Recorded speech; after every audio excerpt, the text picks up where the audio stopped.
Bismillahirrahmanirrahim.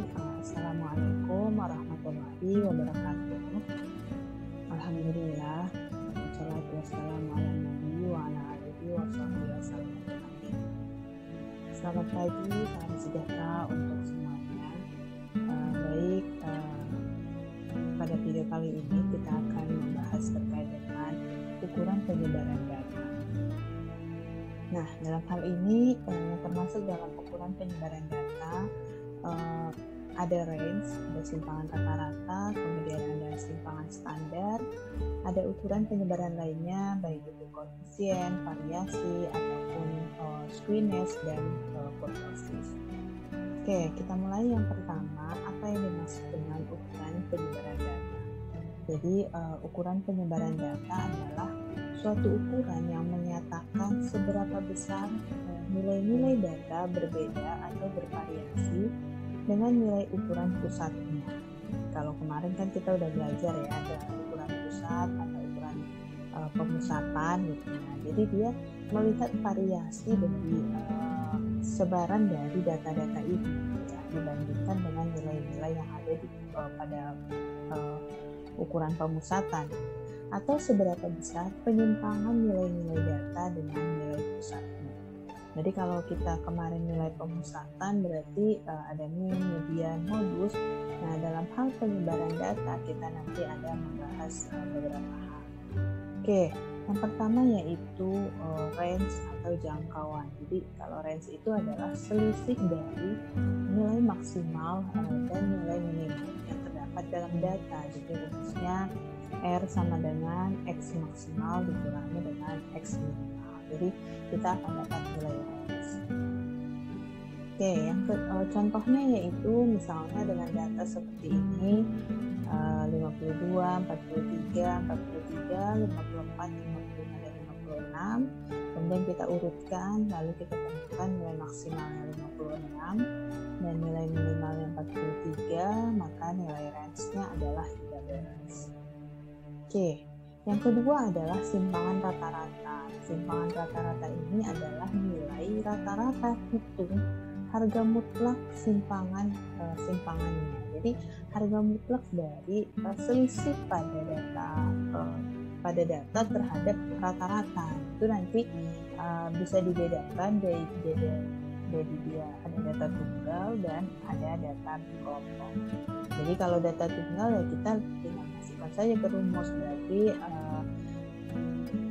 sigma X dikurangi X bar sigma nilai mutlak dari X dikurangi X bar per berapa jumlah N-nya. Sebagai contoh misalnya ini ada 6 siswa tentang simpangan rata-ratanya gitu. Maka kita tinggal kita ketahui dulu nilai rata-rata gitu ya. Sigma dari semua data per berapa N. Lalu kita cari sigma simpangan rata-rata dengan nilai mutlak dari X dikurangi X bar ya. Terus baru dibagikan, jadi hasilnya adalah 1,33. Oke, kalau dia data berkelompok seperti apa? Nah, kita tinggal masukkan ke dalam rumus ini, di mana dia adalah sigma F dikali harga mutlak dari X dikurangi X bar per sigma F. Jadi kita lihat bahwa X-nya itu adalah data ke I dari data berbobot, kemudian nilai tengah kelas interval ke I dari data berkelompok, baru dia F-nya adalah frekuensi. Dari sebagai contoh misalnya tentukan simpangan rata-rata dari data berikut, karena kita butuhnya adalah harga mutlak X dikurangi X bar, maka kita tinggal tentukan berapa X-nya. X-nya kan kita ambil dari nilai rata-rata pada kelompok data, kemudian dikalikan dengan F, lalu X kurang X bar berapa, kemudian F dikali X harga mutlak X kurang X bar berapa, lalu nanti tinggal dimasukkan ke rumus. Jadi X barnya adalah ini, lalu X nya adalah 2,23. Jadi ini tinggal kita masukkan saja ke dalam rumus. Untuk lebih memudahkan kita buat dalam bentuk tabel seperti ini. Oke, berikutnya adalah simpangan standar atau simpangan baku atau kadang menyebutnya standar deviasi. Jadi simpangan standar atau standar deviasi ini adalah akar dari jumlah deviasi kuadrat dari bilangan-bilangan tersebut dibagi dengan banyaknya bilangan atau akar dari rata-rata deviasi kuadrat. Jadi standar deviasi ini nanti kita akan dapatkan dengan rumus ada akarnya ya, dan membedakan dengan data tunggal dan data berkelompok. Nah ini kalau data tunggal berarti dia standar deviasinya adalah akar dari sigma x dikurangi x bar kuadrat per 2, atau bisa juga dengan rumus yang di bawah. Jadi sama saja hasilnya. Nah, kalau dia data kelompok, maka kita lihat dulu. Kita lihat ini masih data tunggal. Jadi kita cari nilai X barnya 5 ya. Lalu kita masukkan ke dalam rumus. Jadi total dari X dikurangi X bar kuadrat jadi 26, akar dari 26 per 5. Jadi akar dari 5,2. Oke, kadang ada yang membuat datanya itu hanya sampai pada akar 5,2 gitu. Tapi ada sebagian besar kalau mau menunjukkan simpangan baku atau standar deviasi, dia ke dalam bilangan yang bulat gitu ya, langsung diakarkan, jadi hasilnya berapa. Oke, kalau dia data berbobot berarti pakai rumus ini. Jadi dengan akar dari sigma F dikali X kurang X bar kuadrat per sigma dari F. Dan ini sama saja, hanya perbedaan dalam penyusunan dari rumus. Nah, sebagai contoh, tentukan standar deviasi dari data berikut.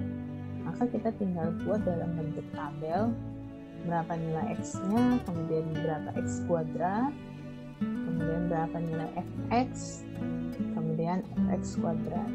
Karena di dalam rumus ada nilai Fx, ada Fx kuadrat. Jadi kita tinggal masukkan ke dalam rumus, maka standar deviasinya adalah akar 8,01. Oke, berikutnya ragam atau varians. Jadi nilai kuadrat dari standar deviasi disebut dengan ragam atau varians. Jadi kalau standar deviasi itu kita kuadratkan, nanti dia merupakan varians. Jadi ada varians, ada standar deviasi. Nah, pada teknik analisis varians dikenal dengan jumlah kuadrat dan ragam dikenal dengan istilah kuadrat tengah atau rata-rata jumlah kuadrat.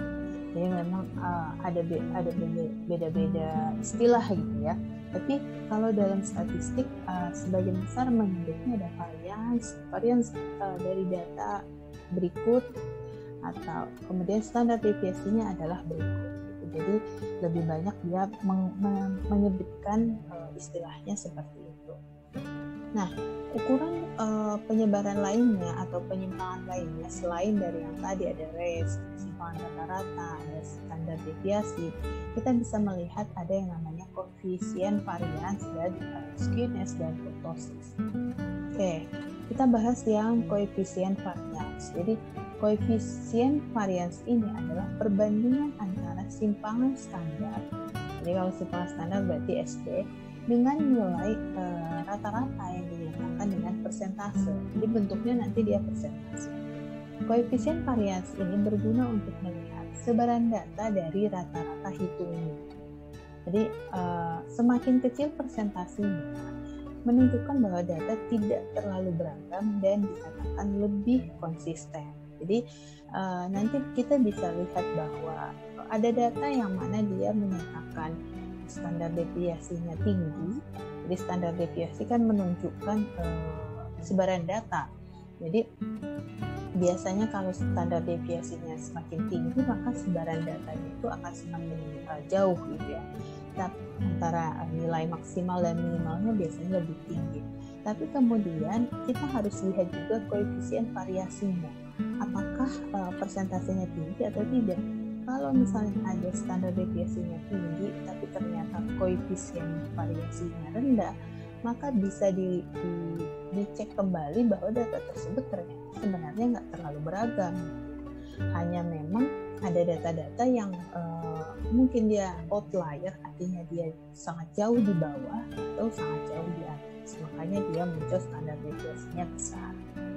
Nah, rumusnya dalam melihat koefisien variasi adalah kita menggunakan rumus S per X bar. S itu standar deviasi per rata-rata dikali 100%. Jadi kalau kita lihat ada dua kelompok data ini, kalau dilihat dari standar deviasinya, kita akan berkata bahwa data pada kelompok B ini lebih beragam karena dia 2,75 standar deviasi. Tapi kemudian kita lihat koefisien dari variansnya atau keragamannya, ternyata kelompok kedua ini atau kelompok B ini koefisien keragamannya adalah 30,7. Dia lebih rendah dari yang kelompok 1. Dan kalau dilihat dari koefisien keragaman ini, bahwa ternyata data B lebih sedikit keragamannya, artinya kelompok A ini lebih beragam dari kelompok B kalau dilihat dari koefisien keragaman. Jadi untuk melihat keragaman relatif dari suatu data, kita jangan hanya menyandarkan pada nilai standar deviasi yang tadi yang kita hitung dengan rumus dari akar itu ya. Jadi memang harus dibandingkan juga dari data pada koefisien keragaman. Nah, berikutnya adalah bentuk pencarian data. Jadi rata-rata dan ukuran penyebaran dapat menggambarkan distribusi data, tetapi tidak cukup untuk menggambarkan data distribusi. Rata-rata dan ukuran penyebaran data itu dapat menggambarkan distribusi, tapi tidak cukup untuk menggambarkan sifat dari distribusi. Jadi kita perlu menggambarkan data itu dalam bentuk kurva untuk tahu apakah benar data ini distribusinya normal atau tidak gitu ya, atau ternyata dia kemiringannya menceng kanan atau menceng kiri gitu ya, atau ternyata keruncingannya itu tidak landai gitu dan seterusnya. Nah, itu perlu kita buat dalam bentuk pencara. Nah, ada yang pertama yaitu kemiringan atau skewness. Jadi kemiringan ini berarti ketidaksimetrisan dari data. Jadi sebuah distribusi dikatakan simetris kalau nilai-nilai datanya itu tersebar merata di sekitar nilai rata-rata. Ya. Makanya kalau secara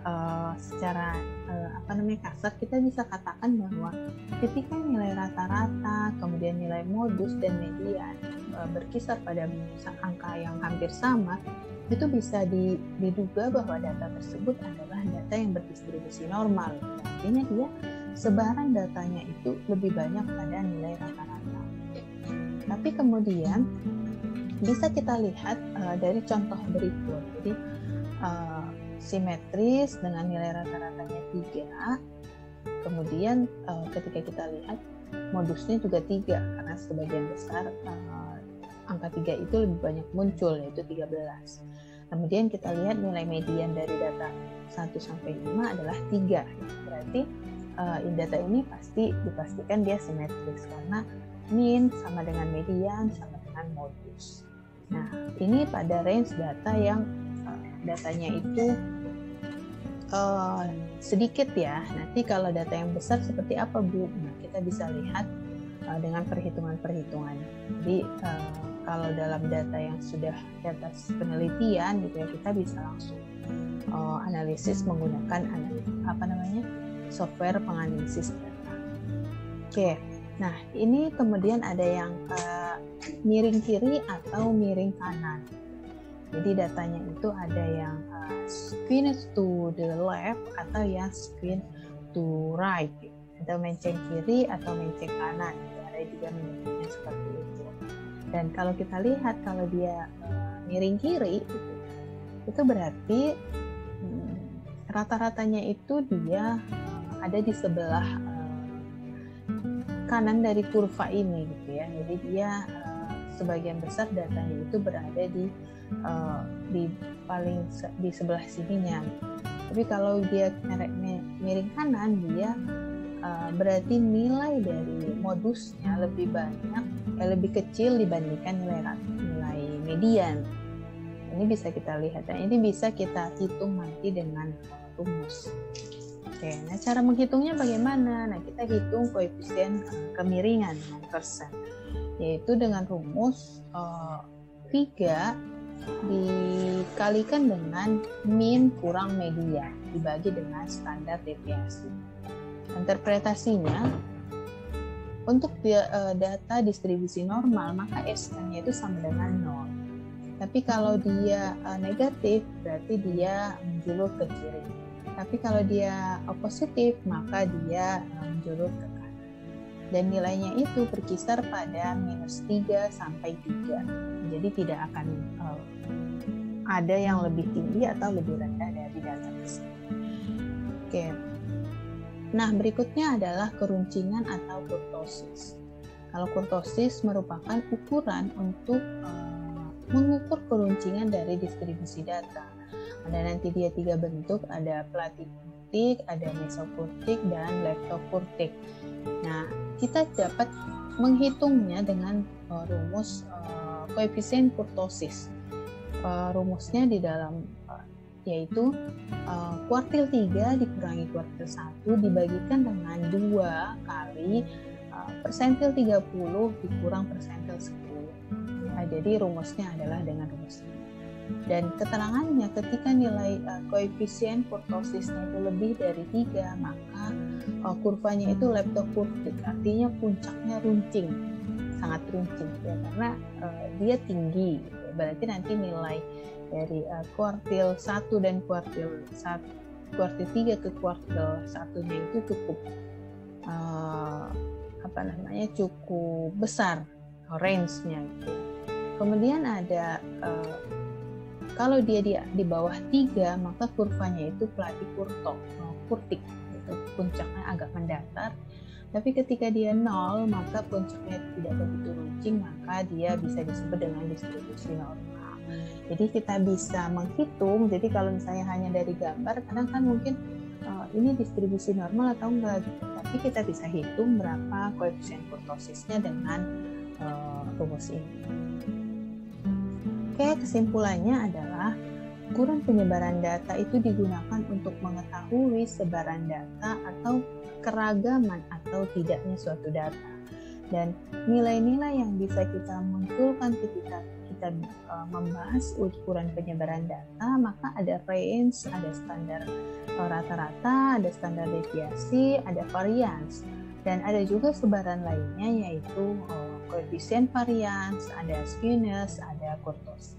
Jadi kadang pada data-data suatu penelitian yang memang dia datanya itu skalanya adalah rasio atau interval, maka untuk menunjukkan data tersebut biasanya dimunculkan tidak hanya terkait dengan ukuran pemusatan. Jadi dia nggak hanya nunjukin berapa rata-rata, berapa min, berapa modus, tapi juga ditunjukkan berapa range-nya, jadi maksimal minimal, kemudian berapa standar deviasinya, kemudian berapa variansnya, lalu kadang juga digambarkan skewness dan kurtosis dari data tersebut. Jadi akan lebih bisa dilihat, oh data ini distribusinya normal, atau oh data ini ternyata meceng kiri atau kemudian meceng kanan.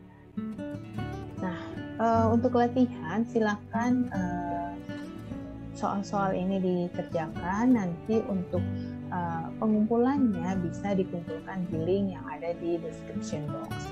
Jadi silahkan di screenshot saja soalnya, nanti tinggal dikerjakan lalu di-upload di link yang ada di bawah. Oke, ini kuisnya.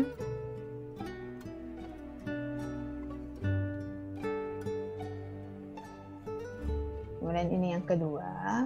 Ini berarti datanya adalah data berkelompok. Nanti ditentukan berapa standar deviasi dari data ini. Lalu ini terkait dengan persentil, karena kita di koefisien kurtosis ada membahas persentil, maka Ibu munculkan lagi data ini. Silakan dicari nanti berapa persentil 75-nya. Kemudian yang terakhir adalah mencari koefisien kurtosis dari data ini. Dia sudah diketahui berapa Q1, Q3, P10, dan P90-nya. Tinggal dimasukkan ke dalam rumus, dicari berapa nilai dari kurtosis koefisien. Oke, demikian materi hari ini. Kurang dan lebihnya mohon maaf. Wabillahi taufiq wal hidayah. Wassalamualaikum warahmatullahi wabarakatuh.